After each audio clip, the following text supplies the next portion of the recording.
শীতল চোখ খোলো, শীতল।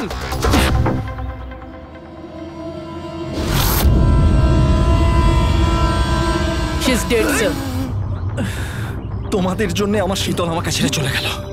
ছাড়বো না আমি তোমাদের। তোমার স্ত্রীর মৃত্যুর জন্য আমরা দুঃখিত, কিন্তু তার জন্য দায়ী আমরা নই, তুমি। না তুমি অপরাধের রাস্তায় হাঁটতে, আর না তোমার পাপের শাস্তি তোমার স্ত্রীকে ভোগ করতে হতো। কাজের শাস্তি কে পাবে এটা ভবিষ্যৎ বলবে।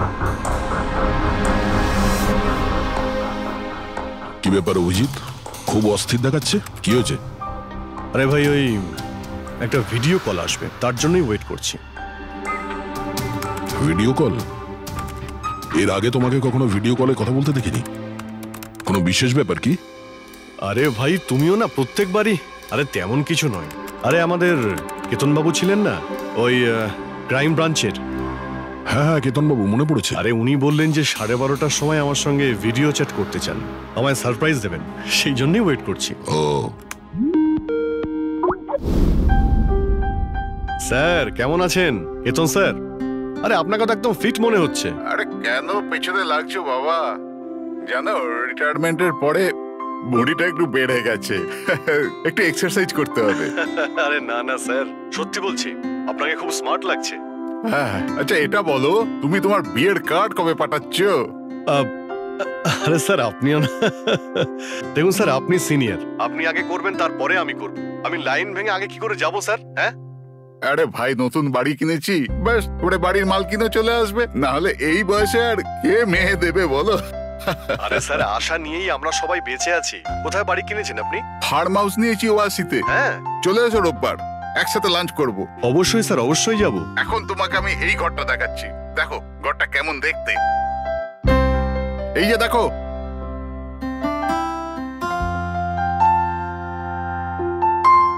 এবার আমি তোমাকে দেখাবো আমার স্টাডি রুম।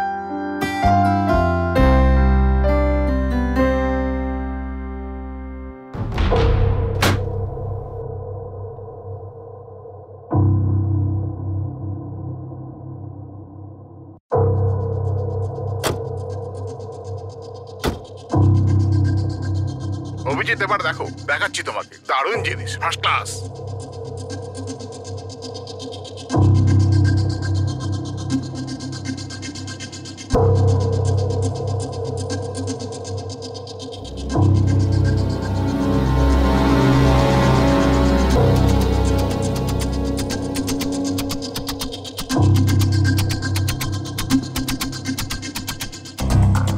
দেখলে অভিজিৎ, এটা হলো আমার স্টাডি রুম। স্যার খুব ভালো হয়েছে, খুব ভালো। স্যার রুমটা একটু খালি খালি লাগছে, যখন ফার্নিচার এসে যাবে রুমটা কিন্তু দারুণ লাগবে স্যার। স্যার কি হলো?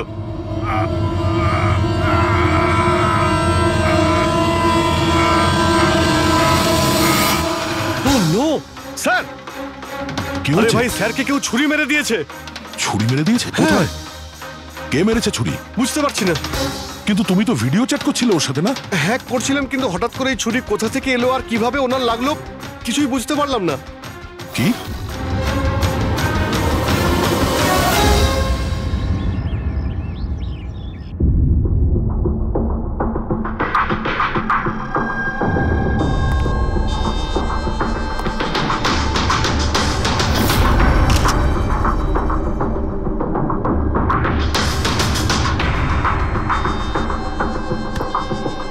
তুমি ঠিক আছো?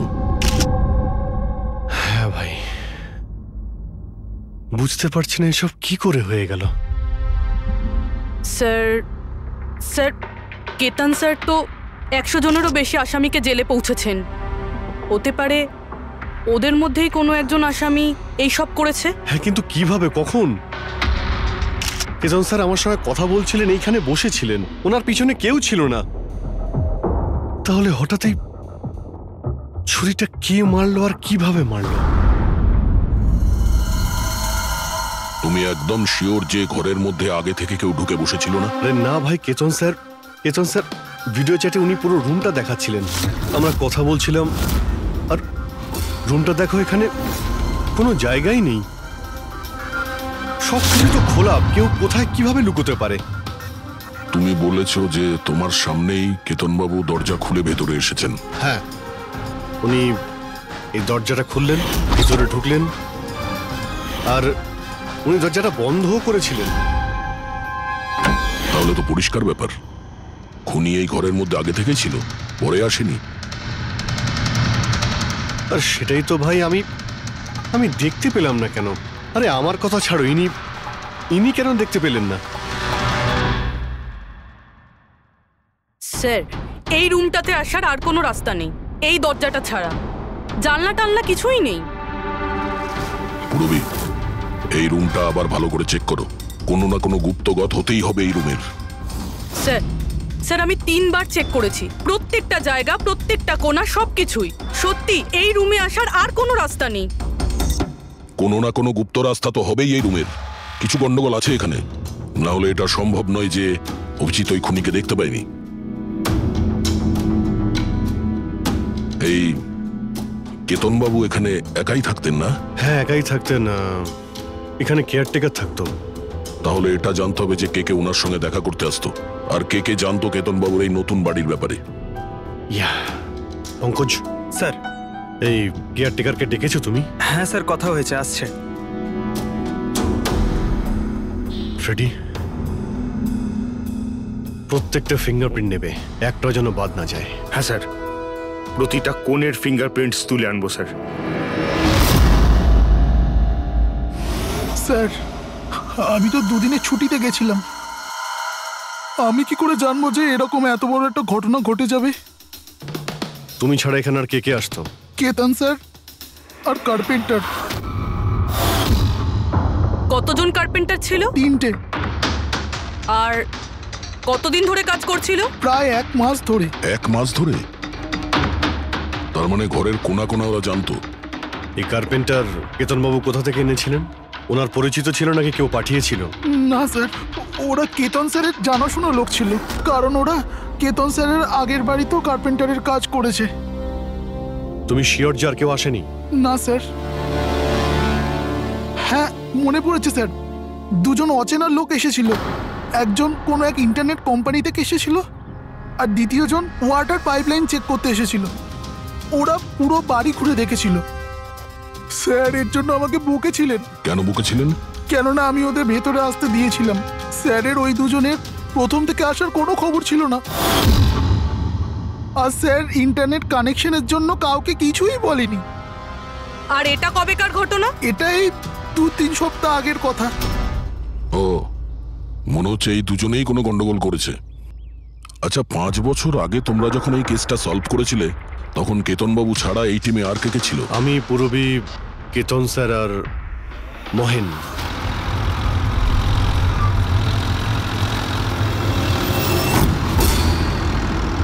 ওই মহিলার প্রাণের ঝুঁকি আছে, আর ওইখানে আশেপাশেই আছে। হ্যাঁ স্যার, তাড়াতাড়ি পৌঁছে যাব। আর 15 মিনিট লাগবে ওই ওয়ার্ড হাউস, আমরা এসেই গেছি।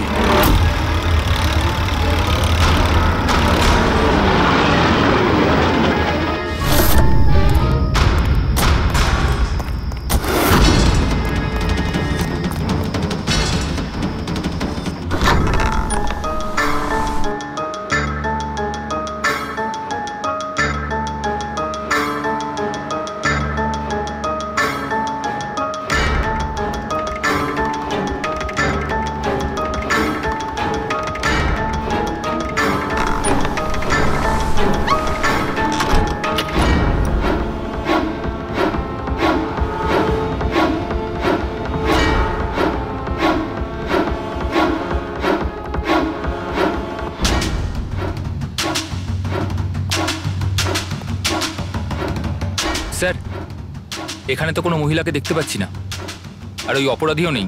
ওটা কোনো মিথ্যে কল ছিল না তো? কোনো কারণ তো হবেই যে কেউ আমাদের ফোন করে এখানে ডাকলো, আর সেই কারণ এই আশেপাশেই আছে।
স্যারকে কেউ ছুরি মেরেছে। Sir sir, oh no, oh no, he is dead. তুমি দরজাটা দেখো, দরজা দেখো তাড়াতাড়ি। আরে দরজা তো ভেতর থেকে বন্ধ, তার মানে খুনি ঘরের ভেতরেই কোথাও আছে। ওদিকে দেখো, তুমি ভেতরটা দেখো, তাড়াতাড়ি যাও। দেখছি।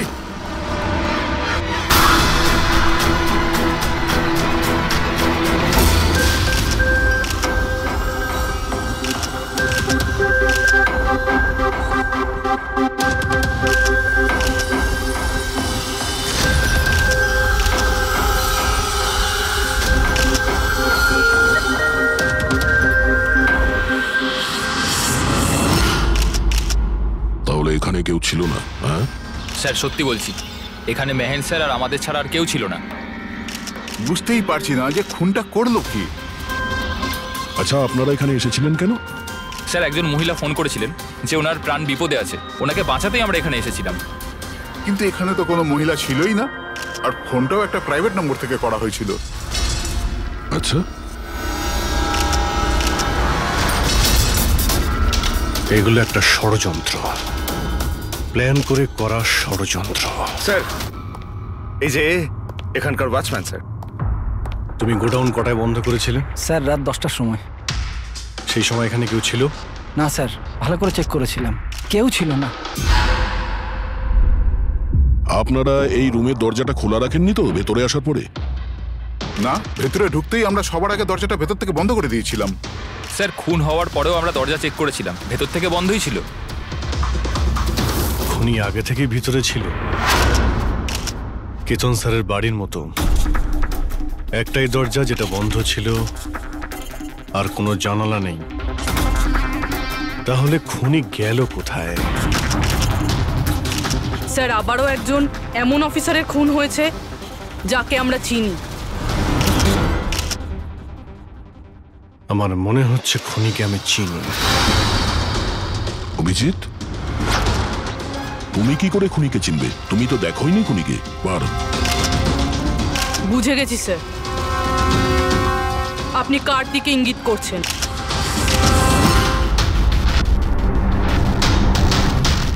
তুমি জানো এসব কি?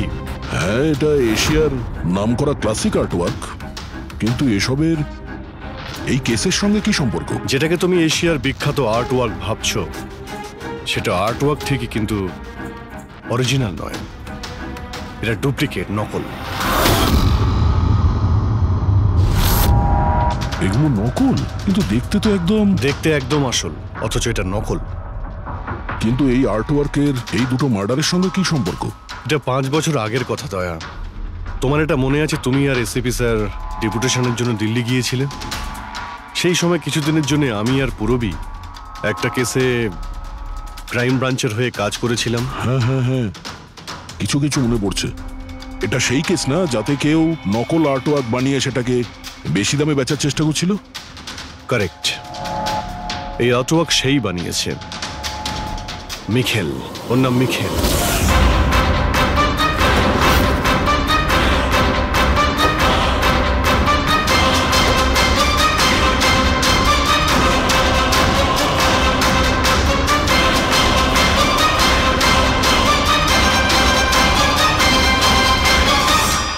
এমনটা নয় যে ওর প্রতিভা বাকি শিল্পীদের থেকে অনেক কম ছিল, তবে সত্যি কথা বলতে ও ওদের থেকে অনেক বেশি ট্যালেন্টেড ছিল। আর সেই জন্যই হয়তো ও একদিন ভেবেছিল যে অরিজিনাল পেন্টিং তো সবাই বানাতে পারে, কিন্তু অরিজিনালের মতো সেম কপি বানানো সবার পক্ষে সম্ভব নয়। আর এই কাজে এত টাকা ছিল যে ওর আসল পেন্টিং বানানোর কোনোদিনও প্রয়োজনই হয়নি। ও কোটি কোটি টাকা ইনকাম করেছিল মহান আর্টিস্টের অরিজিনাল পেন্টিংয়ের নকল পেন্টিং বানিয়ে। আর ওর কাজ এতটাই ভালো ছিল যে কেউ বলতে পারতো না যে পেন্টিংটা আসল না নকল। অনেকবার তো 30-40 বছরের আগের ক্যানভাসের পেন্টিং করেছে ও, অথচ সেটা কারো পক্ষে ধরাই সম্ভব ছিল না। কিন্তু একদিন পরিস্থিতি এমন হলো, অনেক আর্ট প্রেমী যখন কোটি কোটি টাকা লস করলো, তখন ক্রাইম ব্রাঞ্চ মিখেলকে ধরার দায়িত্ব আমাদের 4 জন অফিসারকে দেয়। কেতন স্যার, মহেন, পুরবী আর আমি।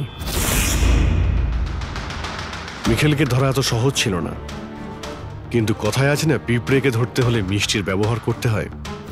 আর এই পিঁপড়ের মিষ্টি ছিল ওর পুরনো ক্যানভাস আর সেই কেমিক্যাল যেগুলো ব্যবহার করত 200 থেকে 250 বছরের পুরনো পেন্টিং তৈরি করতে। আমরা সমস্ত আর্ট গ্যালারি আর দোকানে নজর রাখতে শুরু করে দিই যেখানে এইসব জিনিস পাওয়া যেত। যারা এই সমস্ত জিনিস কিনতে আসতো তাদের পুরো ঠিকুজি কুষ্টি পার করতাম আমরা।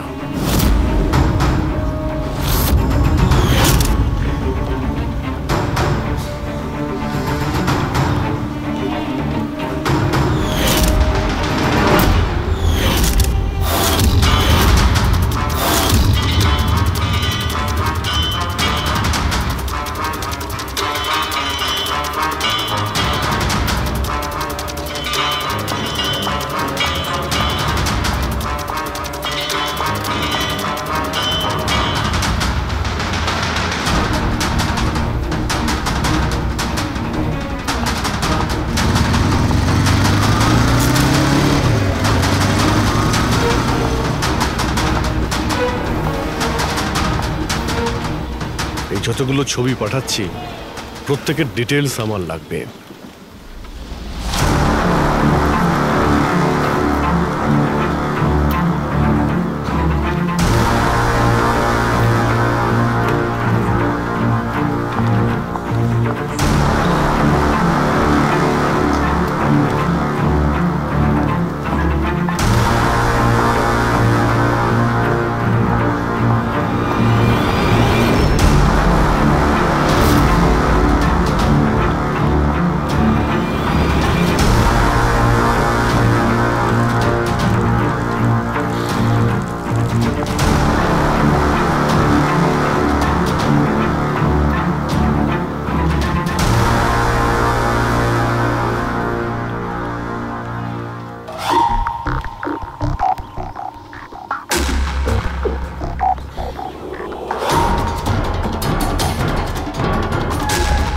তারপরে 1 সপ্তাহ পরে আমরা এমন একটা মেয়েকে দেখলাম যে জিনিসপত্র তো কিন্তু তার কোনো আর্ট ব্যাকগ্রাউন্ড ছিলই না।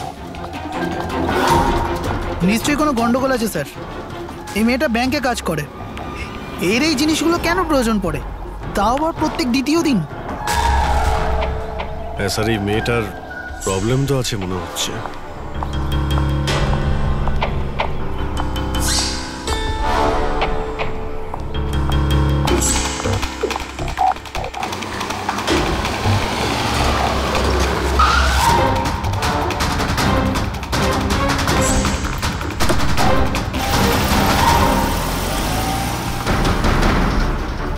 এই মেয়েটার একটু গন্ডগোল আছে, ওর পিছু নাও, দেখো কোথায় যাচ্ছে।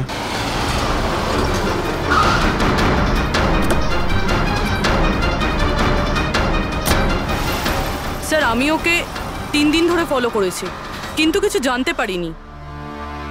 কারণ ও এই সমস্ত জিনিস নিয়ে ওর বাড়ি চলে যেত, কিন্তু 4র্থ দিন ও অন্য কোথাও গেল।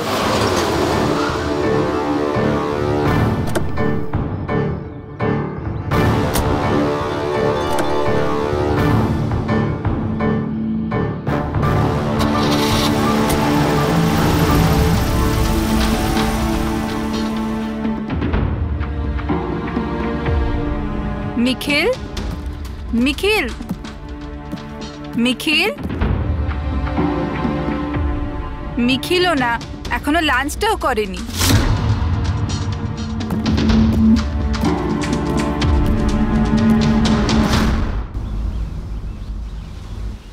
এখনো লাঞ্চও করনি? এত কি কাজে ব্যস্ত থাকো যে খাওয়ার টাইম থাকে না? তোমায় দেখলেই তো আমার পেট ভরে যায়। জানো, বেবিকে মাখন লাগানোর না, এটা অনেক পুরনো আইডিয়া। মাখন নয়, সত্যি বলছি, তোমার মতো ভালোবাসতে পারে এমন জীবনসাথী কোথায় পাবো আমি, যে আমার জন্য নিজেকেও বিপদে ফেলতে পারে। আমি তো তোমার জন্য নিজের জীবনটাও দিতে।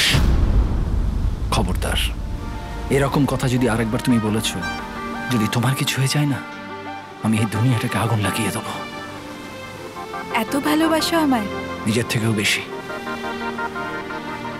যদি আমি কিছু চাই, তুমি আমায় দেবে? আমি জানি তুমি আমার থেকে কি চাইবে, যে আমি কেন সবকিছু ছেড়ে দিচ্ছি না। জানোই যখন, তাহলে তুমি কেন ছেড়ে দাও না?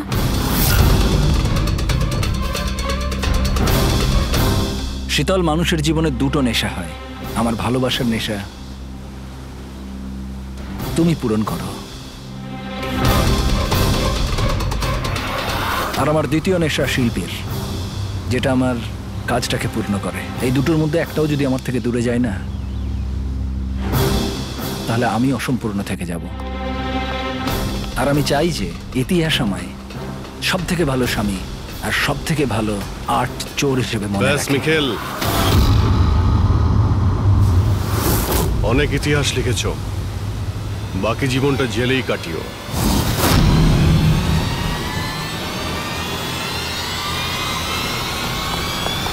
মিখেল,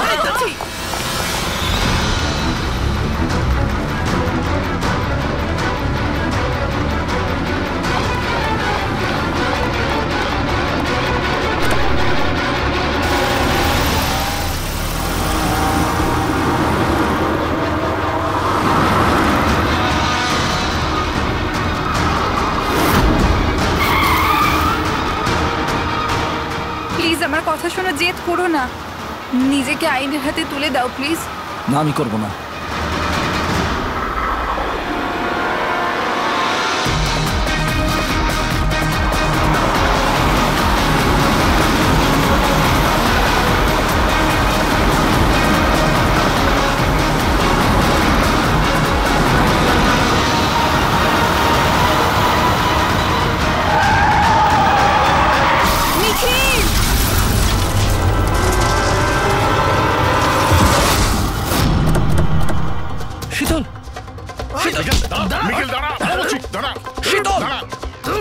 শীতল, চোখ খোলো, শীতল।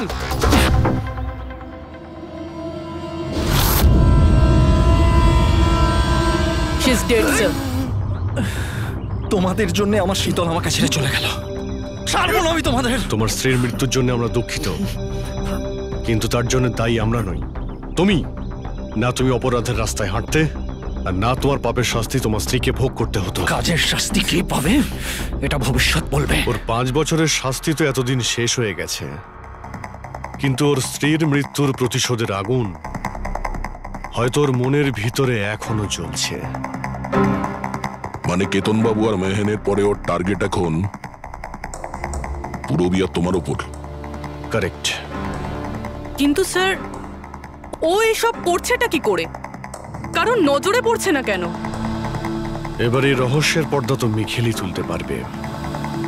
ও তোমার আর আমার কোনো ক্ষতি করার আগে মিখেলকে আমাদের ধরতেই হবে। স্যার, স্যার কেতন বাবুর বাড়ি থেকে যে ফিঙ্গারপ্রিন্টস গুলো পেয়েছিলাম, ওটা কারোর সঙ্গে ম্যাচ হয়েছে? স্যার ওই ওয়াটার পাইপলাইনে যে কাজ করে সে নির্দোষ হলেও যে লোকটা ইন্টারনেটের কাজ করে সে খুব গোলমেলে। এই ইন্টারনেটের লোকটা কে? Sir Ramen sir. Sir sir পুরনো পাপি স্যার, এই তো 6 মাস আগে ও অথর রোড জেল থেকে ছাড়া পেয়েছে স্যার। Arthur road jail? ওই মিখেলকে তো ওই জেলেই রাখা হয়েছিল। তার মানে ওই জেলেই এই অপরাধের প্ল্যানিংটা করা হয়েছিল, মিখেল আর ওই রমেন জব মিলে নিয়ে। তুই নিশ্চয়ই আবার জেলে যেতে চাইবি না? না স্যার, আমি দ্বিতীয়বার জেলে পাঠাবেন না স্যার। যদি আজ আমি মিখেলকে না পাই তাহলে তোকে এখানেই পুঁতে দেবো। না স্যার, মিখেল আমার সাথে এখানেই দেখা করতো, এখানেই দেখা করতো, আমি সেখানেই নিয়ে যাচ্ছি আপনাদের। আমার মিখেলকে চাই, ব্যাস। হ্যাঁ স্যার, ওখানেই নিয়ে যাচ্ছি আপনাদের।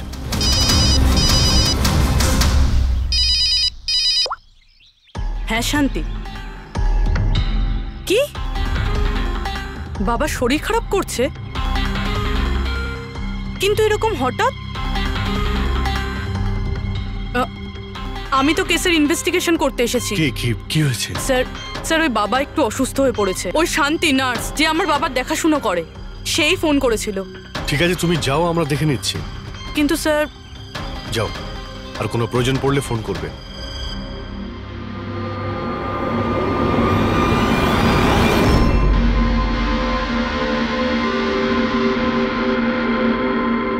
কি হলো স্যার? ফ্রেডি, আমি এটা ভাবছি যে আমাদের এই সিআইডির কেরিয়ারে আমরা অনেকেই ক্লোজ রুম মার্ডার সমাধান করেছি, কিন্তু তাদের মধ্যে একটা কেসও এরকম ছিল না।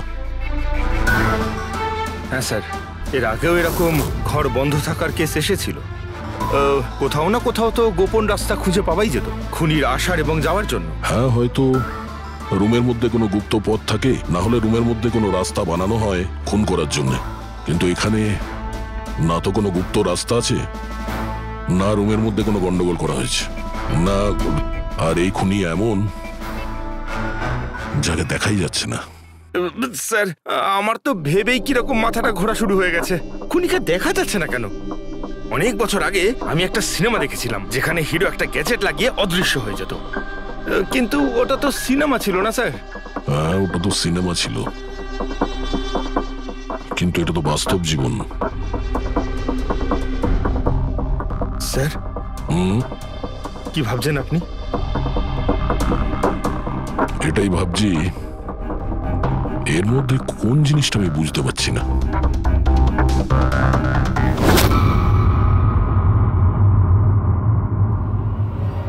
ও মাই গড, তার মানে এই ব্যাপার।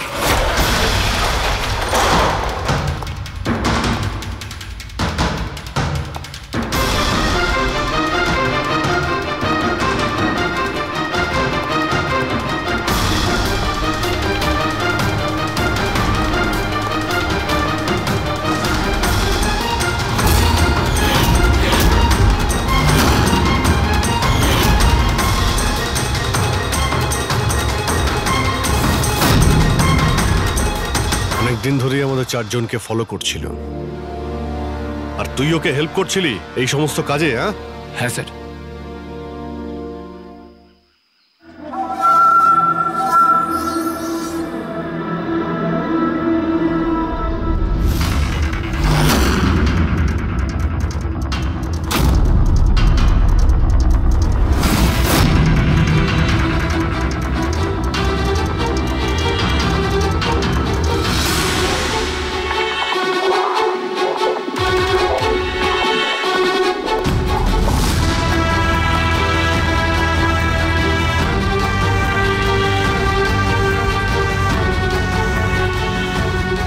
কিন্তু এই ওয়ালপেপার, ফার্নিচার, এসবের ছবি কেন নিয়েছিলি? হ্যাঁ, ওই মিখেল যেমন যেমন বলেছিল আমি সেরকম ছবি নিয়েছিলাম স্যার। ব্যাস, আমি শুধু জানতাম না এই ছবিগুলো নিয়েও কি করবে স্যার।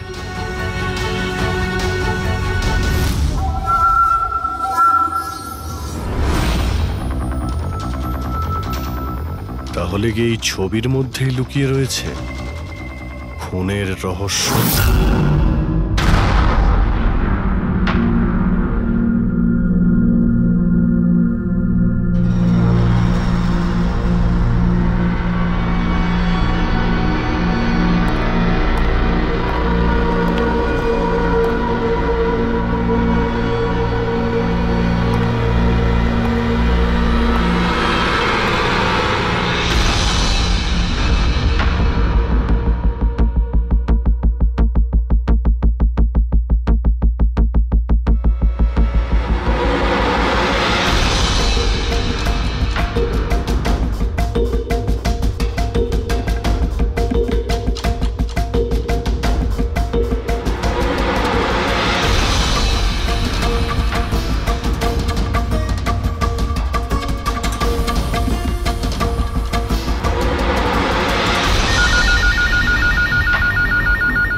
হ্যালো, কেমন আছো অভিজিৎ বাবু?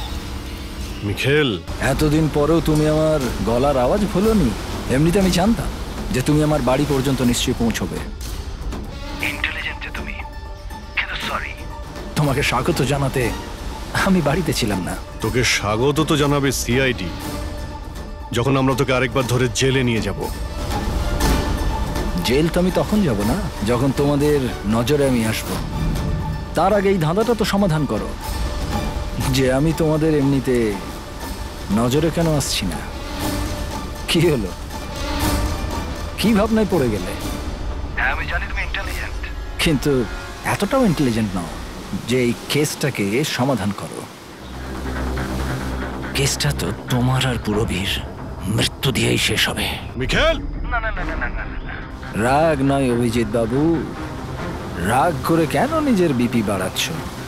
চলো একটা ছোট্ট তোমায় হিন্ট দিয়ে দিই, আমায় তুমি সেখানেই দেখতে পাবে যেখানে এই গল্পের শুরু হয়েছিল, যেখানে শীতলকে তুমি আমার থেকে ছিনিয়ে নিয়েছিলে। পুরবি মারা যাওয়ার আগে তো নিশ্চয়ই পৌঁছতে পারবে। মিখেল, মিখেল, হ্যালো পঙ্কজ, তুমি এক্ষুনি পুরবীকে ফোন করো, ওকে বলো বাড়িতে থাকতে, বাইরে বের না হতে। ও কি হলো স্যার? আচ্ছা, আমি যেটা ভাবছি সেটা যদি ঠিক হয় তাহলে জানা যাবে যে খুনি এগুলো কিভাবে করলো। কিভাবে? আশ্চর্য তো, বাবা তো পুরোপুরি সুস্থ আছে, তাহলে তাহলে শান্তি ফোন করে আমাকে ডাকলো কেন? আর নিজেও তো বাড়িতে নেই। ফোন করলাম, ফোনটাও ধরছে না।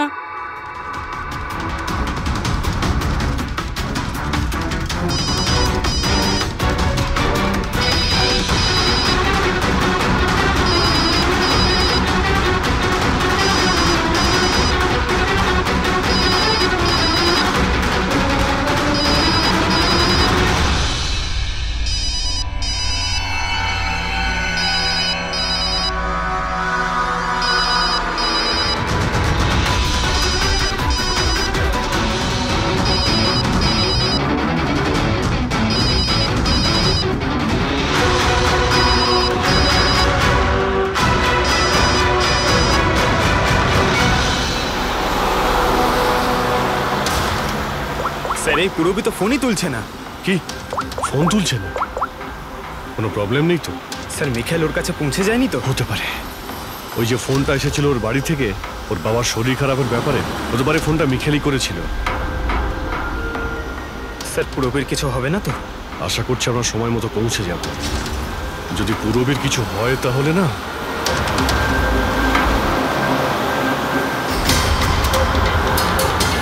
এসে গেছি। এটা সেই জায়গা যেখানে মিখেলের ওয়াইফ মারা গিয়েছিল।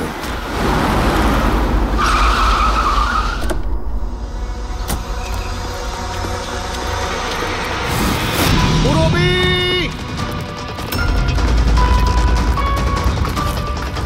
পুরবি!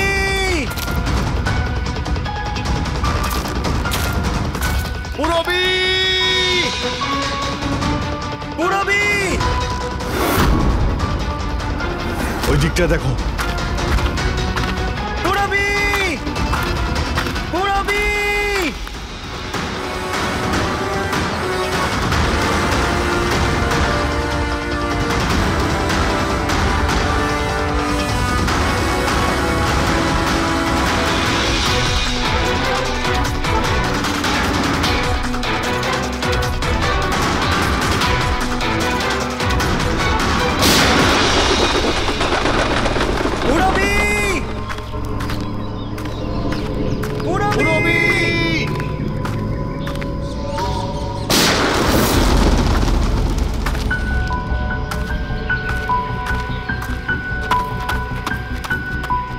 স্যার, হ্যাঁ পঙ্কজ, জানি না স্যার কে গুলি চালালো। পুরবীকে পেলে? পুরবি ওখানে স্যার।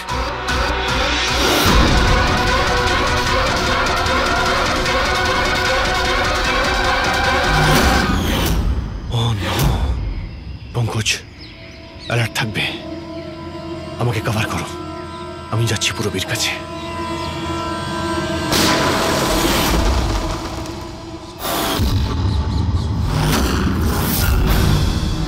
ভয় পেও না অভিজিৎ, এখনো মরেনি। কিন্তু যদি ওর কাছে যাওয়ার চেষ্টা করো তাহলে আমার আঙুল ট্রিগারের ওপর আছে, আর গুলিটা তো তোমার থেকে তাড়াতাড়ি পৌঁছবে। মিখেল, গুলি চালিও না।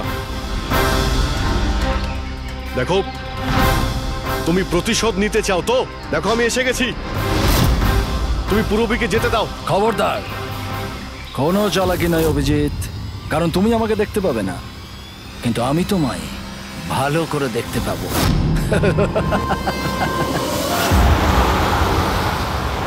অভিজিৎ, আমার কথা মন দিয়ে শোনো, তুমি একদম রিঅ্যাক্ট করবে না। তুমি এই মিখেলকে দেখতে পাবে না। তুমি আর কেতনবাবু, ওকে কেতনবাবু স্টাডি রুমে দেখতে পাওনি। মাহান ওকে আর্ট ওয়্যার হাউসে দেখতে পাইনি। পূরবী নিজে ওকে ওর ঘরে দেখতে পাইনি। কেন? কারণ ওকে দেখা সম্ভব নয়। ও যেখানে যেখানে অন্যায় করে সেখানকার কোণে কোণে ও লুকিয়ে পড়ে। ওই রুমে, ওই ডেকোরেশনে ও এমন ভাবে লুকিয়ে পড়ে কেউ বলতেই পারবে না যে ও আর্ট পিস না একজন মানুষ।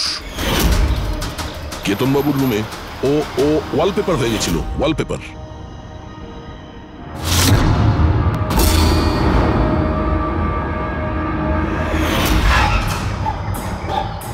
আর মেহানের ওই ওয়্যার হাউসে ও পোর্ট্রেট হয়ে গেছিল।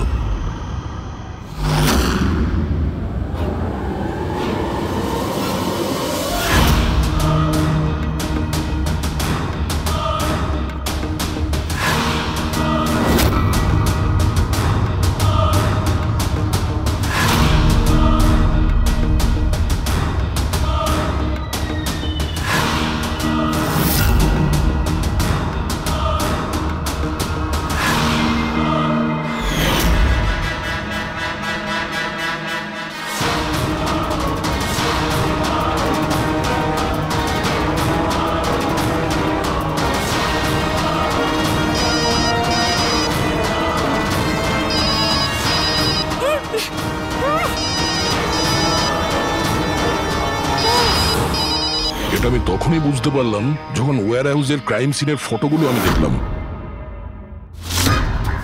তখনই আমার নজর ওই পোর্ট্রেটের আঙুলের ওপর গেছিল।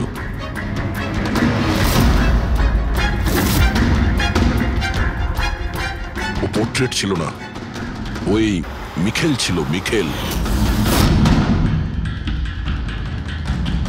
ওকে দয়া, পঙ্কজ সাবধানে, পঙ্কজ সাবধানে, জঙ্গলে লুকিয়ে আছে। পঙ্কজ, তুমি এখানেই থাকো, রবির দিকে নজর রাখবে। মিখেল, আমরা কিছুই করব না, আমরা এখান থেকে চলে যাচ্ছি। তবে তুমি রবিকে ছেড়ে দাও প্লিজ।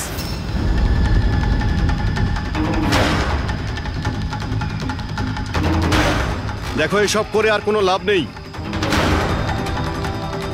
আমি এখানে এসে গেছি, তুমি তুমি বলো কোথায় যেতে হবে, আমি চলে যাচ্ছি। বাস, আগে এগোবে না অভিজিৎ, আমার সাথে গেম খেলা বন্ধ করো। ঠিক আছে, ঠিক আছে, গুলি চালিয়ে কোনো লাভ নেই, আমরা এখান থেকে চলে যাচ্ছি। কিন্তু তুমি তুমি কি চাও মিখেল? যা কিছু হয়েছিল সেটা তো হয়ে গেছে,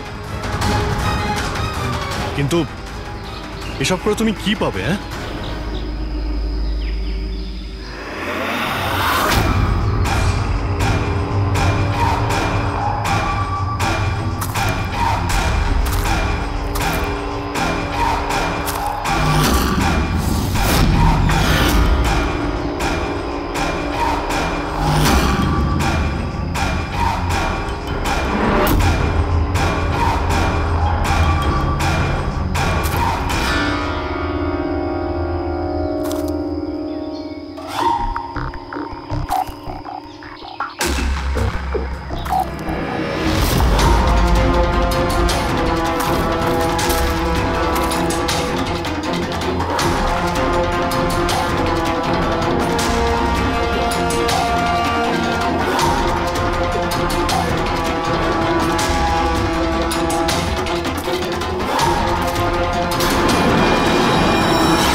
আমার শীতলকে তুই আমার থেকে নিয়েছিলি, আমি তোকে ছাড়বো না।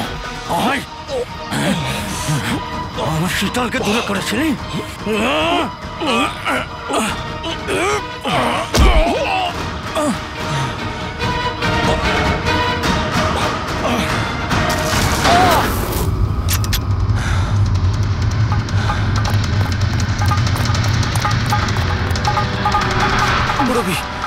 তুমি ঠিক আছে তো? তোর আসল জায়গা জেলে, আর এইবার তুই বাইরে আসবি না, সোজা ফাঁসিতে ঝুলবি। আমার বউয়ের জ্বলন্ত চিতা দেখে আমি শপথ নিয়েছিলাম যে যতক্ষণ না তোমাদের চারজনকে আমি শ্মশানে পাঠাবো, না বেঁচে থাকবো না মরবো। দুজন তো গেল, এখন তোমরা দুজন বেঁচে। তোমাদের আইনকে বলো যেন শক্ত থেকে শক্ত জেল বানায়, কারণ এবার কোনো জেলই তোমাকে আমার থেকে বাঁচাতে পারবে না। ঠিক আছে, চলো নিয়ে যাও একে। চল চল।